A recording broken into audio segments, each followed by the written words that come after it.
You think your life is broken. You think you missed your moment. You think the person you were meant to be is gone forever, buried under years of wrong turns and wasted mornings.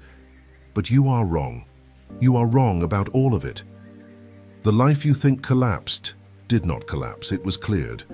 What you call ruin was preparation, and what you call the end was the ground being broken so something real could finally be built.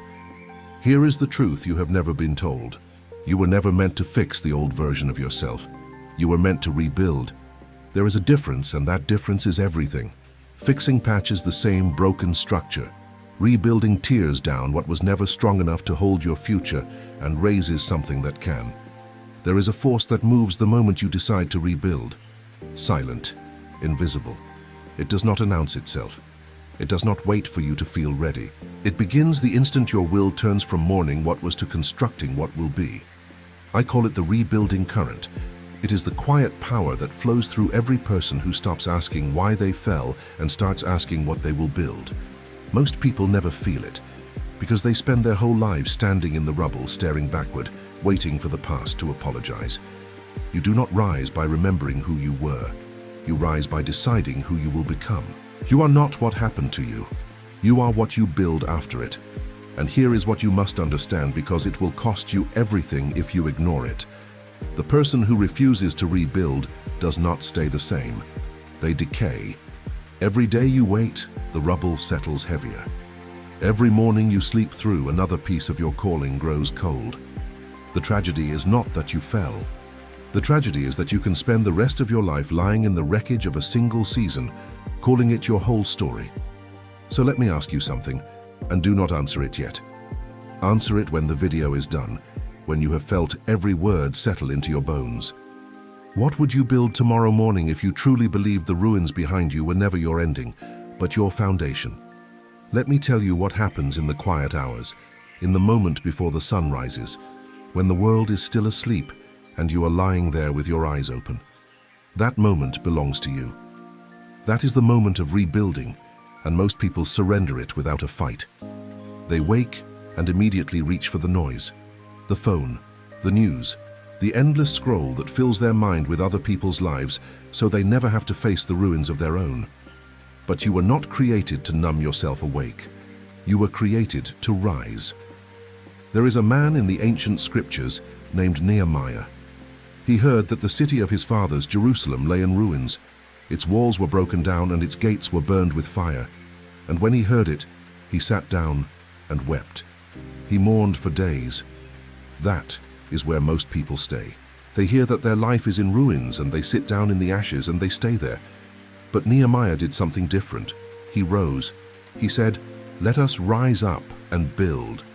And so they built, and the wall was raised, not because the ruins had healed themselves, but because a man decided to stop weeping and start laying stone. That is your story, whether you know it yet or not. Something in your life lies in ruins. A relationship, a career, a version of yourself you once believed in. The walls are broken, the gates are burned, and you have a choice that Nehemiah had. You can sit in the ashes and mourn what fell, or you can rise up and build. Napoleon Hill said that every adversity, every failure, every heartache carries with it the seed of an equivalent or greater benefit. Read that slowly. The seed is inside the failure, it is inside the ruin, but a seed does nothing while it sits in your hand. It only becomes something when you plant it, when you bury it in the ground of a new decision and let it grow. You have been carrying seeds this whole time. Every disappointment handed you one.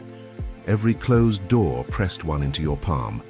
And you have been standing there clutching them, wondering why nothing grows. Nothing grows because you have not planted anything.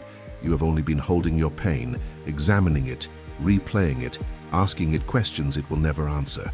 The rebuilding current does not flow through the hand that clutches. It flows through the hand that plants. So plant something today. One seed, one decision, one small stone laid on the foundation of who you are becoming. It does not have to be dramatic. Nehemiah did not raise the whole wall in a day. He raised it stone by stone, section by section, family by family, each person building the part in front of their own house. You do not need to rebuild your entire life this morning. You need to build the part in front of you, The one habit, the one prayer, the one honest look in the mirror where you say, I am not staying in these ashes. If you feel that stirring right now, that quiet resistance to staying broken, then I want you to write one word in the comments. Write the word rise, just that, rise, because the moment you name it, something shifts. You are no longer a spectator of your own collapse. You are a builder. And builders do not mourn the rubble. They measure it, they clear it, and they begin. Now understand what you are actually rebuilding, because most people aim at the wrong thing. They think rebuilding means getting back what they lost.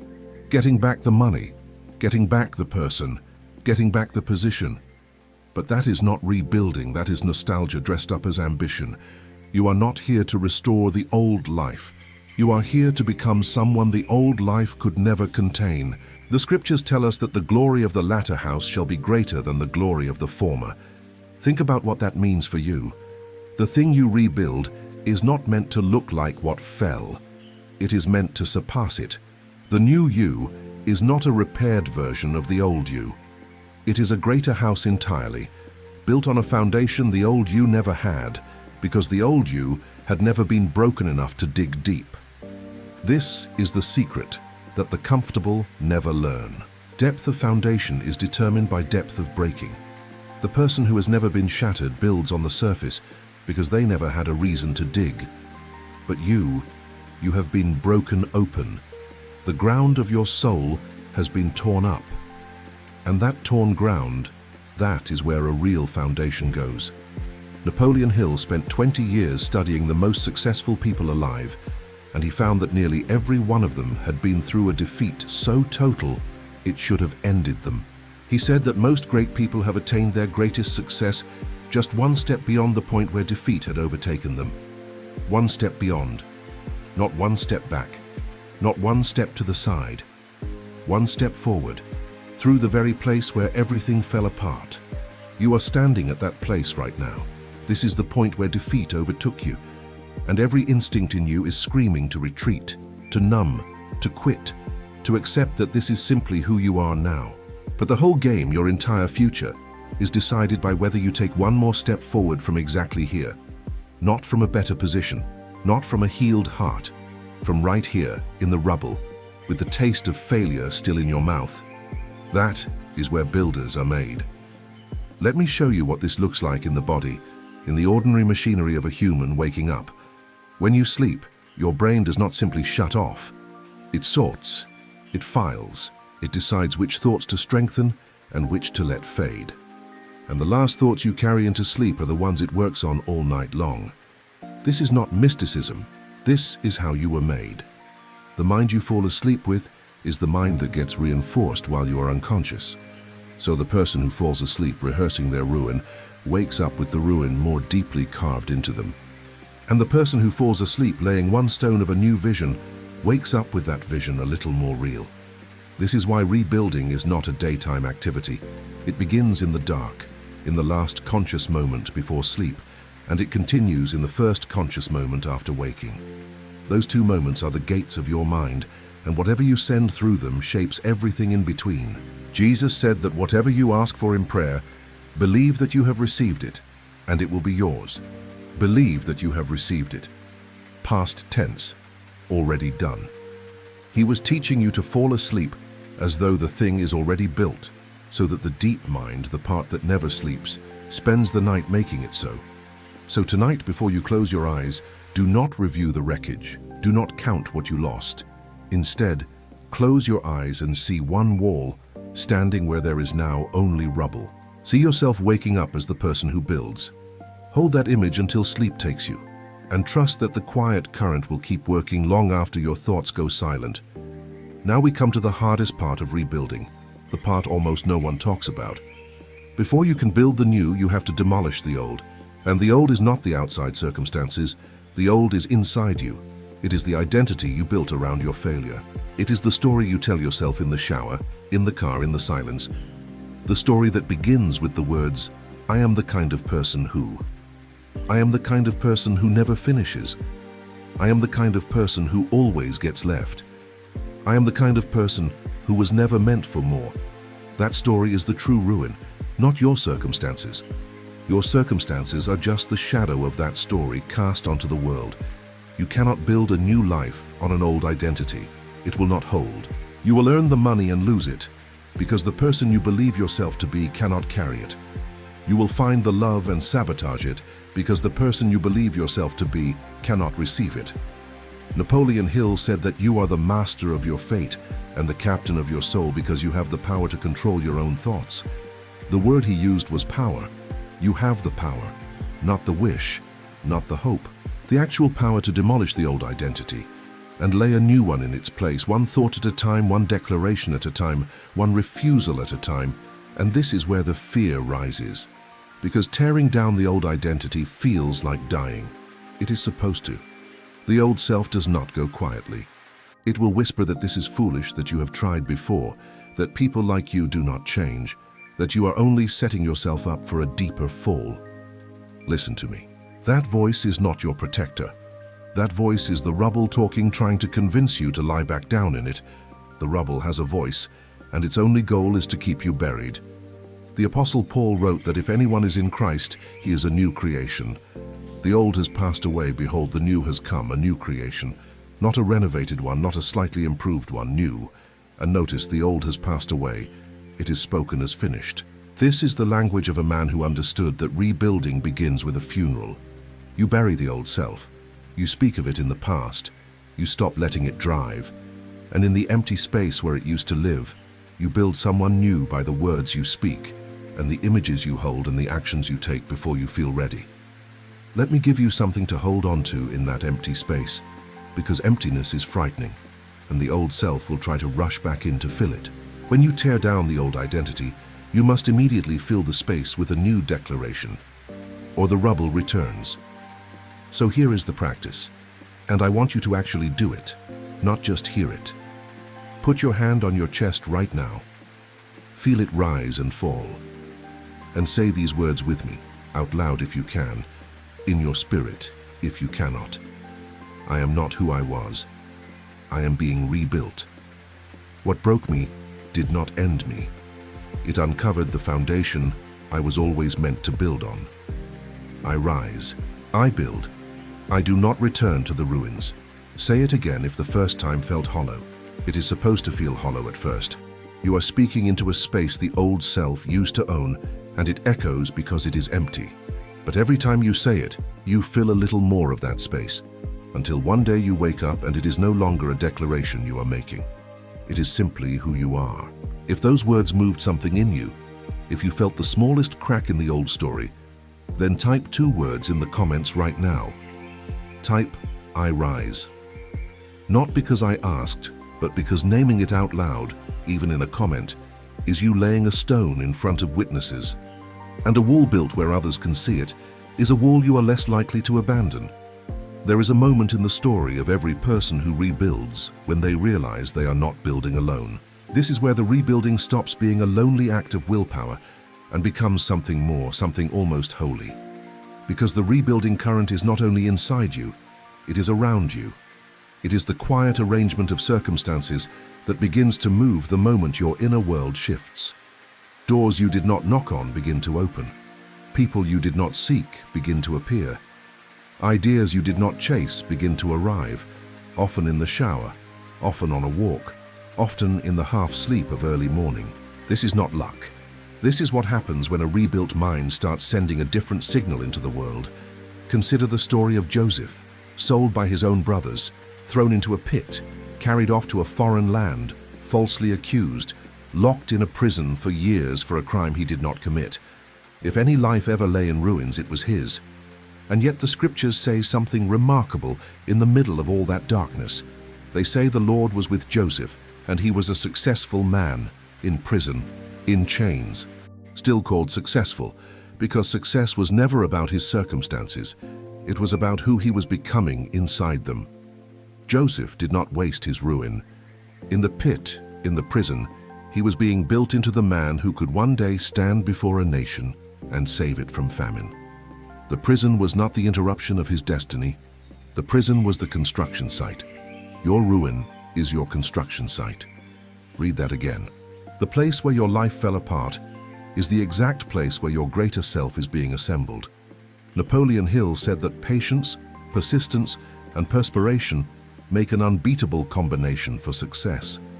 But he also said that the majority of people meet with failure because of their lack of persistence in creating new plans to take the place of those which fail.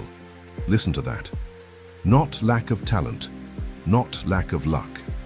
Lack of persistence in creating new plans. When one plan collapses, most people take it as a verdict on their whole life. But the builder takes it as information. This plan did not hold, so I lay a new one, and another, until the wall stands. Joseph could have collapsed at any point. In the pit, he could have decided he was cursed. In slavery, he could have decided he was worthless. In prison, he could have decided that God had abandoned him. Every station of his suffering offered him a new identity of defeat, and he refused everyone. He kept building the inner man. He kept being faithful in the small thing in front of him, the household he managed, the prison duties he was given, the dreams he interpreted for forgotten men. And because he built faithfully in the ruins, when the moment came, he was ready.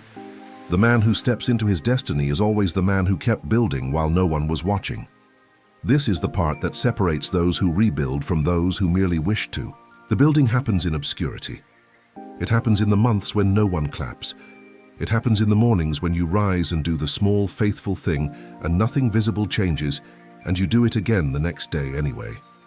The world only sees the wall when it is finished. But the wall was built in 1,000 invisible mornings that no one witnessed and no one applauded. So stop waiting for the applause to begin building. Stop waiting to feel motivated. Stop waiting for the perfect conditions, the right amount of money, the encouraging word, the sign. Joseph got no sign. He got a pit and a prison and a promise he could only hold by faith. And he built anyway. You will build anyway too. Not because it feels good, but because you have finally understood that the ruins are not your grave. They are your ground. Let us talk now about the morning, because rebuilding a life is really the practice of rebuilding a single day, and a day is decided in its first hour. How you wake is how you build. The person who wakes in a panic, grabbing the phone, drowning in 100 voices before their own feet touch the floor, has already surrendered the construction to the crowd. But the person who wakes in silence, who claims the first minutes for themselves, who speaks over their own life before the world speaks over it, that person is laying stone before the sun is even up. There is a reason the scriptures say his mercies are new every morning, not renewed, new. Every single morning you are handed a fresh allotment of mercy, a clean stretch of ground, an untouched day with no rubble on it yet. Yesterday's failure does not carry over unless you carry it. The morning is God's daily gift of a blank foundation. And what you do in the first hour decides whether you build on that clean ground or drag yesterday's wreckage onto it. So here is the morning rebuild, and I want you to make it yours. The moment you wake, before you reach for anything, lie still and breathe. One slow breath in, filling your chest completely, and one slow breath out, releasing everything the night held. Do this 3 times. With each breath in, imagine you are drawing in the day's new mercy, clean and unspoiled. With each breath out, imagine you are releasing the version of yourself that belongs to yesterday. You are not that person anymore. You buried him. Let him stay buried. Then, while your eyes are still closed before the noise begins, speak over your day. Not a wish, a declaration. Say, this day is a stone in the wall I am building. Say, I rise as the rebuilt man, the rebuilt woman, and I carry mercy that is new this morning. Say, what I build today will outlast what broke me yesterday. Speak it slowly. Let each word land. Napoleon Hill called this autosuggestion, the practice of feeding the subconscious mind a chosen truth, with enough emotion and repetition that it accepts the truth as fact and begins to arrange your life around it. He said that any idea, plan, or purpose may be placed in the mind through repetition of thought. Repetition of thought. That is what the morning declaration is. You are repeating the new self into existence until the subconscious stops arguing and starts building. And then, only then, rise. Put your feet on the floor as a builder, not as a survivor. Do the first small, faithful thing. Make the bed, drink the water, move the body, open the book. Whatever the one small stone is that you can lay this morning, lay it. Because the morning does not ask you to build the whole wall. It asks you to lay one stone well, and then to come back tomorrow and lay another. Do this for a week, and you will feel the current begin to move. Do it for a month, and the people around you will start to notice a difference they cannot name. Do it for a season, and you will look back at the ruins that once defined you, and you will barely recognize them, because you will have built so high above them that they have become nothing more than the foundation you stand on. The ruins do not disappear. They become the base of the tower. That is the mystery of rebuilding. What broke you becomes what holds you up. But I have to be honest with you now, because a mentor who only comforts you is not a mentor. He is a flatterer, and flattery has never rebuilt a single life. So here is the hard word. There is an enemy of your rebuilding, and it does not come dressed as failure, it comes dressed as comfort. The greatest threat to the person rebuilding their life is not another collapse. It is the seduction of staying comfortable in the ruins. Think about it. The rubble is warm. You have learned to live in it. You know exactly where everything is. You know the shape of your own excuses. You know the familiar ache of your regrets. And there is a terrible comfort in the familiar, even when the familiar is killing you. This is why so many people, after a devastation, do not rebuild. They renovate the rubble. They decorate their excuses. They arrange their limitations into something that almost looks like a life, and they live inside it for decades, telling themselves they are being realistic when they are only being afraid. The scriptures give us a chilling image of this. When God led his people out of slavery, out of a nation that had broken them for 400 years, they were finally free.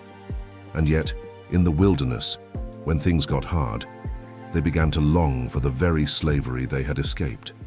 They said, "Would that we had died in Egypt, where we sat by pots of meat and ate bread to the full." They wanted to go back to bondage because bondage was familiar and freedom was frightening.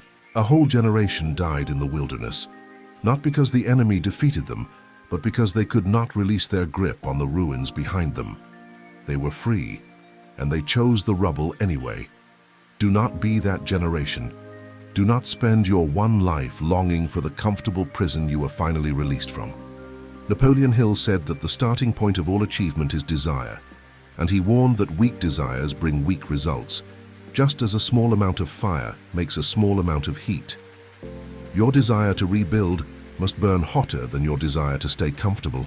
It must, because comfort will always be there, whispering, offering you the couch and the excuse and the endless tomorrow. And the only thing that overcomes the pull of comfort is a burning, definite, relentless desire to become who you were made to be. So let me ask you the question that separates the builders from the dwellers. What are you more afraid of? Are you more afraid of the effort of rebuilding? Or are you more afraid of waking up 10 years from now in the exact same ruins, having changed nothing, having built nothing, having spent a decade decorating your excuses? One of those fears will win, and whichever one you feed is the one that will decide your life. Feed the right fear. Let the fear of a wasted life burn hotter than the fear of a hard morning, because the hard morning ends. The wasted life does not. And if you feel that fear rising in you right now, that holy dread of staying the same, then do not run from it. Use it. Let it be the fire under your desire. Let it get you out of bed tomorrow when everything in you wants to stay down. The builder is not the one without fear. The builder is the one who aimed his fear at the right target. Now, I want to take you somewhere in the scriptures that most people rush past because it holds one of the deepest secrets of rebuilding. It is the story of a prophet named Elijah. He had just won the greatest victory of his life. He had stood alone against hundreds, and God had answered him with fire from heaven. And then, in the very next chapter, we find him collapsed under a tree in the wilderness, begging to die. He said, "It is enough. Take my life. I am no better than my fathers." Here is a man who had just seen fire fall from the sky, and days later, he wanted to die. This is the truth no one tells you about rebuilding. The collapse often comes right after the victory, not before it. And watch what God does. He does not lecture Elijah. He does not shame him for his despair. He lets him sleep. And then he sends an angel who touches him and says, "Arise and eat." And Elijah eats and sleeps again. And the angel comes a second time and says, "Arise and eat." because the journey is too great for you. Before God gave Elijah a new mission, before he restored his purpose, he rebuilt the man's body, sleep, food, rest. The most spiritual thing Elijah could do in that moment was to lie down and eat bread.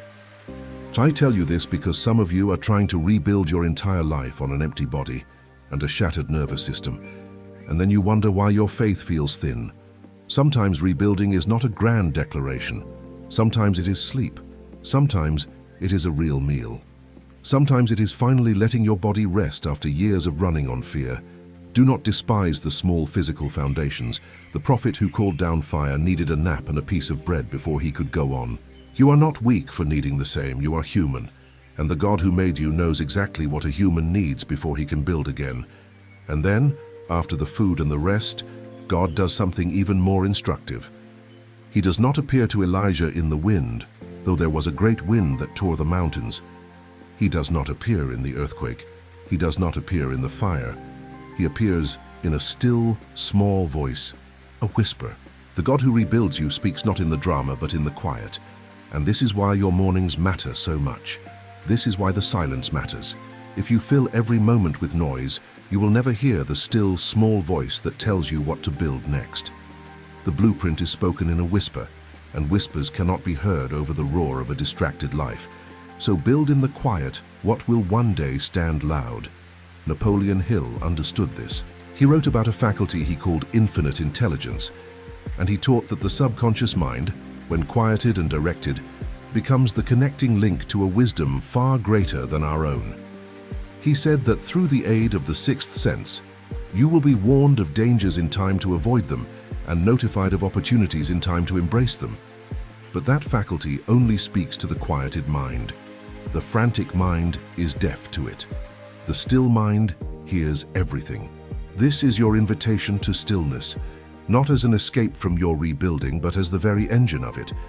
10 minutes of silence in the morning, a walk without the phone, a moment before sleep with no screen, only breath and intention. In those quiet spaces, the still, small voice speaks the next stone into your hand, and you will know what to build, not because you strained to figure it out, but because you got quiet enough to be told. Let me pause here and speak to the one who feels behind. The one watching this who is 40, 50, 60 or more, and a bitter voice keeps saying it is too late for you. You had your chance. The window closed. Everyone else built while you were breaking, and now there is no time left to catch up. I want to take that voice and answer it directly, because it is the cruelest lie the rubble tells.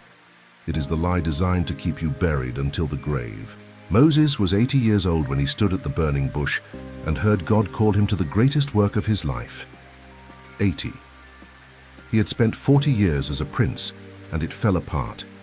He spent 40 more years as a forgotten shepherd in the desert, an old man whose best days were behind him by every human measure.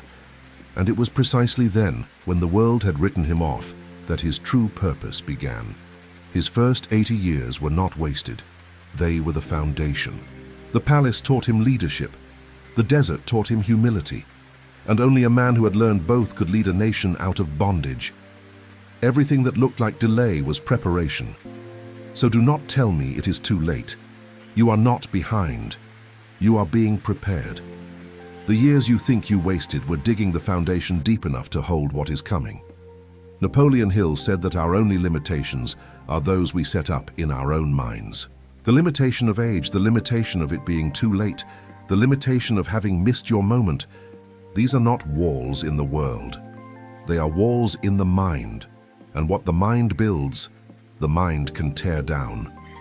The scriptures promise that those who wait upon the Lord shall renew their strength. They shall mount up with wings like eagles. They shall run and not be weary. They shall walk and not faint. Renew their strength. Not the strength of their youth return to them, but a new strength, a rebuilt strength, one that does not depend on how young you are, but on who you are waiting upon. There are people who will do the most important work of their entire life after the age they were told it was over. And you can be one of them if you refuse the lie that your best building days are behind you. The truth is that your best building days are in front of you, because now you have something you did not have when you were young. You have been broken.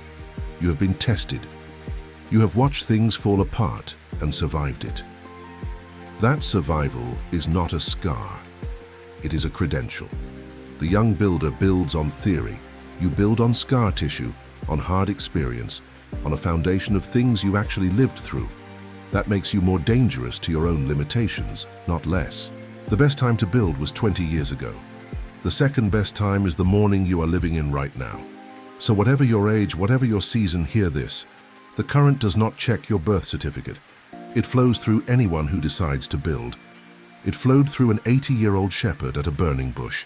It can flow through you this morning, in your kitchen, in your ordinary life. The moment you stop mourning the years behind and start laying stone in the years ahead. There is a principle in the way success is built that Napoleon Hill discovered by studying hundreds of people who had risen from ruin to greatness, and it may be the single most important thing you hear today. He found that a definite chief aim, one clear, burning, precisely defined purpose, held with unwavering focus, was the starting point of every fortune, every recovery, every rebuilt life. He said that a goal is a dream with a deadline, and that the world has a way of making room for the person who knows exactly where they are going. Most people who lie in the ruins have no aim. They have vague wishes. I wish things were better. I wish I felt different. I wish my life would change. But a wish is smoke. It has no shape, no weight, no direction. And you cannot build with smoke. The builder does not wish. The builder decides. He names the thing. He gives it a shape and a size and a date. He says, this is what I am building. And this is when the first stone goes down, and it goes down today. Nehemiah did not wish the walls were rebuilt. He measured them. He assigned each family a section. He named the gates.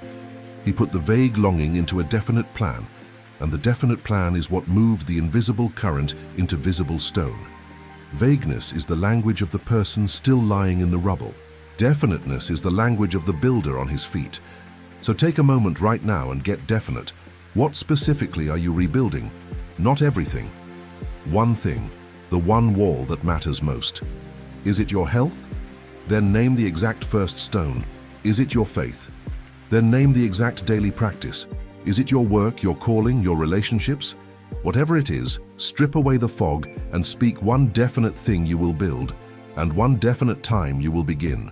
Because the rebuilding current, that silent force we named at the very beginning, does not respond to your wishes. It responds to your decisions. The moment you become definite, the current has something to flow toward. And here we return, at last, to the question I asked you at the beginning. The one I told you not to answer until you had felt every word settle into your bones. I asked you, what would you build tomorrow morning if you truly believed the ruins behind you were never your ending, but your foundation? You have your answer now. You have felt it forming through every story, every stone, every declaration. The answer was never out there somewhere waiting to be found. The answer was you. You are what you would build. The rebuilt you, standing on the very ground where you fell, is the thing being constructed. And it does not begin someday. It does not begin when conditions improve, or when you feel ready, or when the pain finally lifts. It begins tomorrow morning, in the first quiet minute after you wake, when you choose the stone and you lay it. Because that is the whole secret of rebuilding, hidden in plain sight this entire time. A life is not rebuilt in a grand and glorious moment. A life is rebuilt in 10,000 ordinary mornings, one small faithful stone at a time, laid by a person who decided that the ruins would not have the final word. The mountain is moved by the one who keeps carrying away stones. The wall is raised by the one who keeps showing up to lay them. And the greater house, the latter glory that surpasses the former, is built by the one who refused to renovate the rubble and chose instead to build something new on the foundation they're breaking uncovered.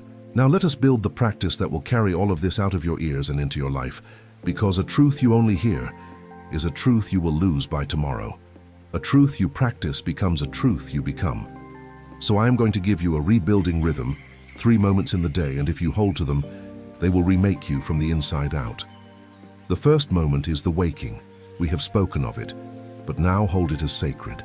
When you open your eyes tomorrow, before your feet touch the floor, before your hand reaches for anything, you will lie still and you will breathe 3 slow breaths And on those breaths, you will speak your first words of the day over your own life. Say them with me now so your body already knows them tomorrow. Breathe in slowly. And as you release, say in your spirit, I rise as one being rebuilt. Breathe again. And release, saying, this day is a stone in my wall. Breathe a third time. And release, saying, what I build today will outlast what broke me. Those are your first words. Before the world speaks over you, you speak over yourself. The one who speaks first builds first. The second moment is the middle of the day, when the weight comes. And it will come. Somewhere between the morning and the evening, the old story will try to return, the discouragement will rise. The voice from the rubble will whisper that nothing is changing, that you are fooling yourself, that you should lie back down. When that moment comes, and you will recognize it, you will stop. You will put your hand on your chest, and you will say, I feel the pull of the ruins and I do not answer it. I am a builder. I lay one more stone. And then you do one small, faithful thing, whatever is in front of you, and by doing it, you break the spell. The middle of the day is where most people abandon their rebuilding. You will be the one who does not. The third moment is the night, and this may be the most powerful of all, because we have already seen that the deep mind works all night on the last thing you give it. So you will not give it the wreckage, you will give it the wall. As you lie in bed, before sleep takes you, you will close your eyes and you will see it. Not wish for it, see it. See the rebuilt life as though it already stands. See yourself walking through it. See the health, the peace, the work, the restored relationships, whatever your definite chief aim is, and see it finished. Feel it as real. Napoleon Hill taught that the subconscious mind cannot tell the difference between a vividly imagined experience and a real one, and that whatever image you feed it with emotion before sleep, it accepts as an instruction and begins to build toward. So feed it the finished wall, and then holding that image, let yourself sleep, and trust that the silent current keeps laying stone through the night while you rest. Waking, midday, night. 3 moments. That is the whole rhythm. It costs you nothing but intention. It requires no money, no permission, no perfect conditions. It asks only that you show up to these 3 doorways of your day and speak the right words through each one. Do it tomorrow.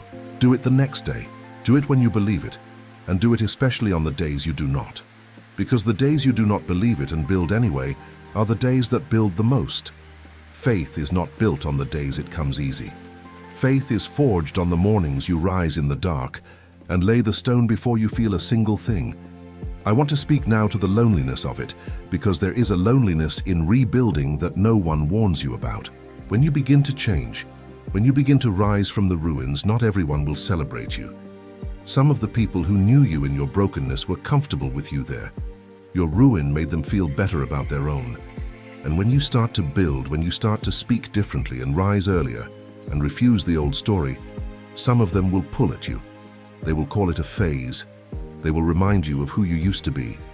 They will offer you the old comfort like a drug. Understand this so it does not surprise you and knock you off the wall. Not everyone can come to the greater house. Some people were only ever tenants in the ruins. But you are not alone, even when it feels that way.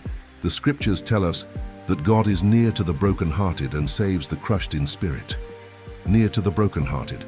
Not distant from them, not disappointed in them, near. In the very moment you feel most alone in your rebuilding, you are closest to the presence that is doing the rebuilding with you. And there is another company you belong to, a great and invisible fellowship of everyone who has ever risen from ruin, everyone who ever laid a stone in the dark, everyone watching this right now who is deciding the same thing you are deciding. You are not the only one rising this morning. You are part of a whole hidden army of builders, and you are building alongside them even though you will never see their faces. And I am with you too. That is why this exists. That is why these words were made and sent out into the world, so that in your loneliest morning, in the quiet before your victory, you would have a voice reminding you that the ruins are not your ending, that the current is real, that the wall will stand. So if this has reached you, if any part of it has found the broken place in you and spoken to it, then let me ask you to do something that closes the loop between us.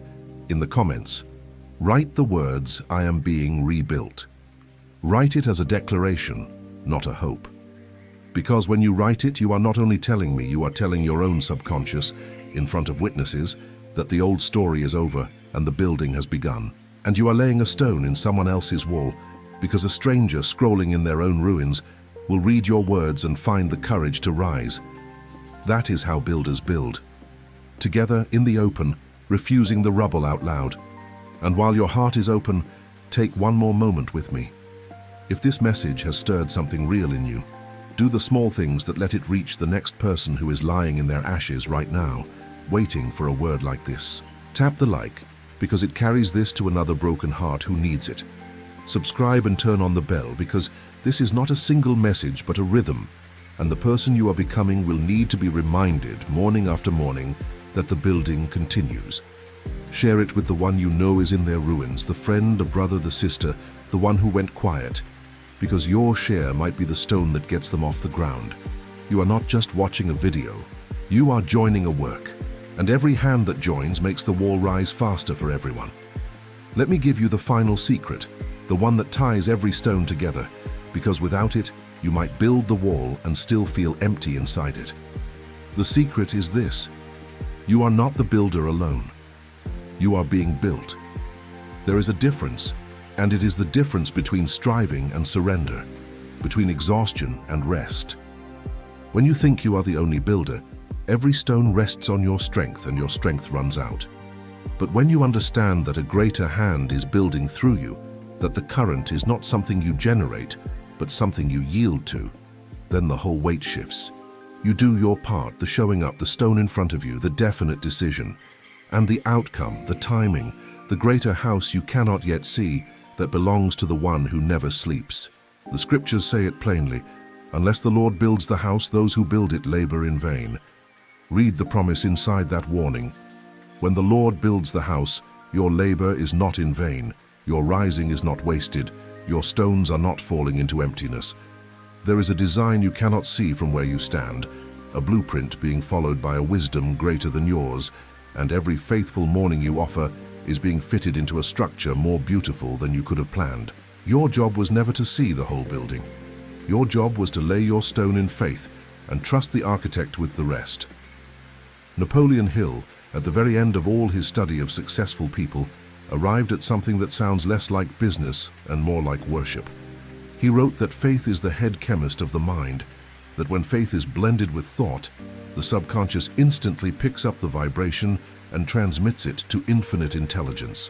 He spent his life among the wealthiest and most accomplished people in the world, and his final conclusion was that the deepest power available to a human being is faith, an active, expectant, unshakable faith that what you are building is already, in some invisible realm, done. That is not weakness, that is the strongest position a person can take. To build with your hands while resting in the certainty that the outcome is held by something greater than your hands. So rest as you build. Rise as you surrender. Lay your stone and let the architect worry about the tower. You will not always see progress.